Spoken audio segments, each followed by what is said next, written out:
Ngasi numida wairam phongkhiba kangla paudigi marueba pau khara khangasaraga miyamda khudo tamjage irangna maram oiraga lanjanarakiba IDP sing mayumda hanjinba hore more amasing Surasampur gi oinade Febigrete house laikhigani GS Kanglup ki irangna maram oiraga mayum maikei thadoktuna lanjanarakiba IDP sing mayumda hanjilakpa hore tangka ahum thongna IDP sing asi chahi asigi December phawbagi manungda makhoi gi hanagi lefamsingda hanjinaba thorang taure aduba khudaki oina hanjina hanaba honabada khudong saroidaba more amasung Surasampur district gi lanjanarakhiba singi oina de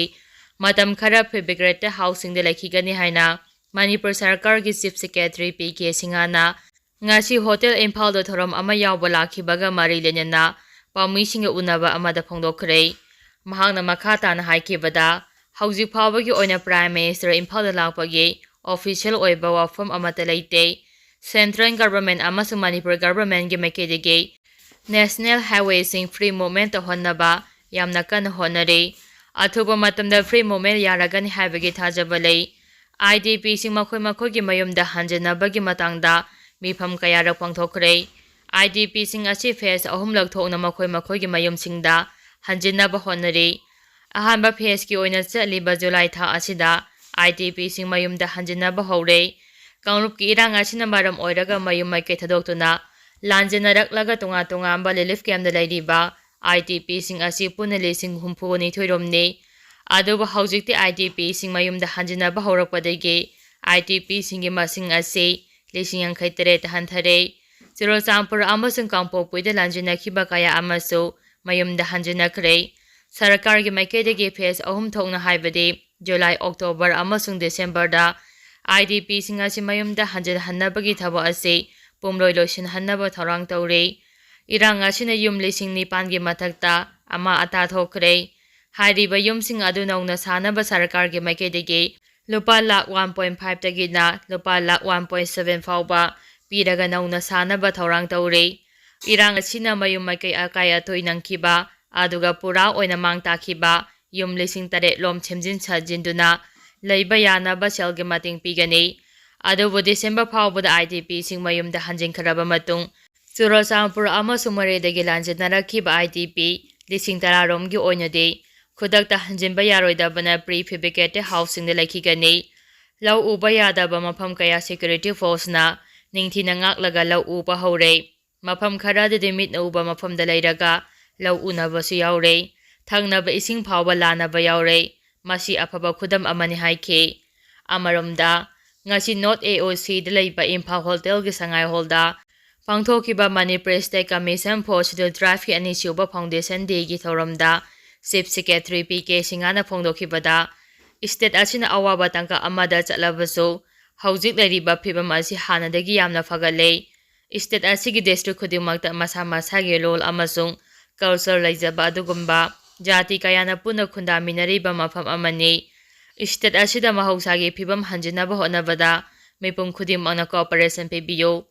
state asigi singi miyamgi phampham thokpasing mapum phana phanganaba honagani haina su phongdokhi makhatara papauda Mizoramdagi Myanmar border phawba rail lambi semnabagi survey tawba loikhre irangna maram oiraga Manipur phaogadaba Trans-Asian Highway Mizoramda hongkhiba yana leire Manipur da thokliba kanglupki irang asina maram oidina state asida yamna ngalingai matamdagi Trans-Asian Highway phawgani haina thorang ayamba loikhraba matungda Mizoram lomda hongkhiba yana leire khwaidagi nauna phangba pauna hai Trans-Asian Highway ase Mizoram lomda hongnana bahaukiba sei khara asida Mizoram lenga amadi mejogi lusingba singna honaduna lae aduga Manipur da ngasi phawba lenga anasu civil society organization amatanasu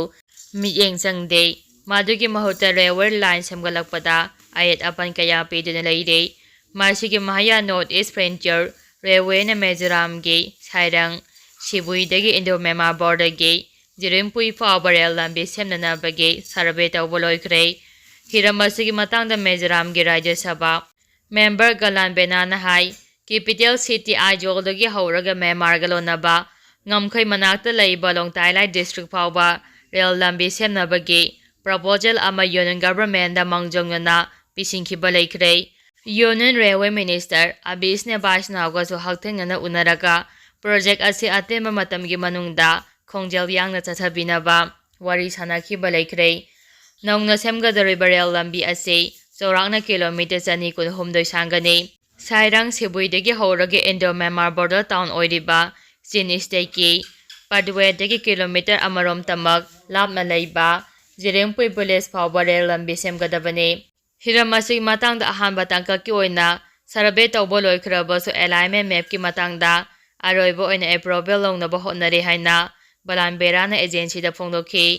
करिगुम्बा railway project असी मपुम फाना पाइखटपा लोइरबदि नकल अनिमक्ता चप मानना कानबा फंगनी हाइना पल्लदुना महांगना high हौजिमकी ओइना लंबी थोंगी फिबम फत्तबा मरमना इसिंग लंबीदा पोजै होंदो होंजिन तौबगी थोरांग लोखली करिगुम्बा rail लंबी सेंबा लोइदुना train सेंबा हौरगदि लालोन इतिकी थबक थोरमसिंग खुमांग सौक्सिनबा ngamlagani Indiana Mizoram फाउरगा चीन स्टेटकी पालेटवा township फाउबा थाउ चिंजा अमदि हिदाक लांगथकसिंग पुथोक पोसिन तौबगी थोरांग लोखली नौना सेमगदरिबा rail लंबी असी लोइसिनबा तारबदि इंडिया अमसुंग म्यांमारदा कुमजा 2019 दगी डॉलर बेरियन चौंगा चंगना पाइखटपा Kaladan multi modal transit transport प्रोजेक्टा अचौबा मतेंग ओइरगनी हाइरे मदुगिसु मथक्ता थौरांग असने इंडिया की अवांग नोपोक थंगबा स्टेटसिंग इसिंग लंबी अमसुंग कांफा लंबीदा नोंसुक थंगबा म्यांमार के मफमसिंगा लोइनना चाथोक चासिन तौबा ngamhalagani adum oinamak म्यांमारदा हौजिक थोकलेबा वाथोक असिना मरम ओइरगा कलादा मल्टी मॉडल ट्रांसिट ट्रांसपोर्ट प्रोजेक्टा चाउना खुरौ थांगले म्यांमार की मिलिटरी जुंता का अराकान आर्मी के अकलबा मौंगदा खुद थोकनारकपना मरम ओइरगा प्रोजेक्ट असी मखाताना पाइखटपदा खुदोंचादबा कया मरुम मायोक्नरे अराकान आर्मी ना म्यांमार की मरु एबा मफम कया खुदोम चनखिबा मरमना कलादान प्रोजेक्ट की मथक्ता अपनबा पीरे हाइना रिपोर्ट अमना फोंदोरक्ले मखातरकपा पाउदा रशियाना मिसाइल अमदि ड्रोन सिजिन्नदुना यूक्रेन लांदाखरे सही अनिरोम हेना रशिया अमसुंग यूक्रेन की मरक्ता लान सोकनादुना लाखरबा मतुंगदा रशियाना अफबा मखलगी मिसाइल अमसुंग ड्रोन सिजिन्नदुना यूक्रेन की कोनुंग कैपिटादा अकलमा मौंगदा अटैक चथखरे थगदो अदुदा मियोय कुनगु हुमदोय असो अपनंखिबगा लोनना कैपिटल सिटी की डिस्ट्रिक्ट कया मरुमदा चाउना अमा अता थोनखरे रशियाना पुंग 3 रोम सुपना अटैक चथरखिबना मरम ओइरगा मिपाइरबा मियामना अहिंग चुपा तुम्बा यादना कोचेन चेनखि हाइना यूक्रेन की प्रेसिडेंट वोलोदिमिर जेलेंस्की ने फोंदोखि सयोल अमागी ममांगदसु रशियाना यूक्रेन की तुंगा सिटी सिंगदा अफबा मखलगी मिसाइल सिजिन्नदुना अटैक चथरकपा लेख्रे हौखिबा अहिंगदा रशियाना यूक्रेन की तुंगा मफमदा ड्रोन अमदे मिसाइल 950 सिजिन्नदुना अटैक चथरखिबने यूनाइटेड स्टेट्स की प्रेसिडेंट डोनाल्ड ट्रम्प ने रशियन की प्रेसिडेंट व्लादिमीर पुतिन दा लालेपनबगी मतंगदा टेलीफोन दा वारी सानाखरबा मतुंगदा रशिया ने यूक्रेन दा ख्वाइदगी कनबा मौंगदा अटैक चथदुना अमा अता थोनखिबने मखातरपा पाउदा कोविड की मिपाइनरिंगाइदा डेंगी सु यौसिलक्ले मणिपुर दा कोविड-19 की अनबा वेब अमा लाक्तुना मियोय 275 हेना पॉजिटिव ओइरकपदगी मियाम पुनमक मिपाइनरिंगाइ की चेरक असिदा कांगना संदोकपा डेंगी की वाथोक अमुक लाकपा हौरे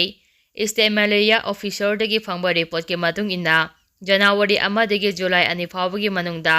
मणिपुर दा डेंगी पॉजिटिव ओइबा केस 38 यौखरे मखोगी मनुंगदा मियोय अमा लेखिद्रबा मियोय अदु बिष्णुपुर डिस्ट्रिक्ट गिनि हाइरे पावसिना मखातान हाइ बिष्णुपुर डिस्ट्रिक्ट जनवरी अमदगी जुलाई 2 फावबदा मियोय 3 पॉजिटिव ओइखरे चंदेल डिस्ट्रिक्ट मियोय अमा टेक्नोपा डिस्ट्रिक्ट मियोय अमा चुरचांपुर डिस्ट्रिक्ट मियोय अमा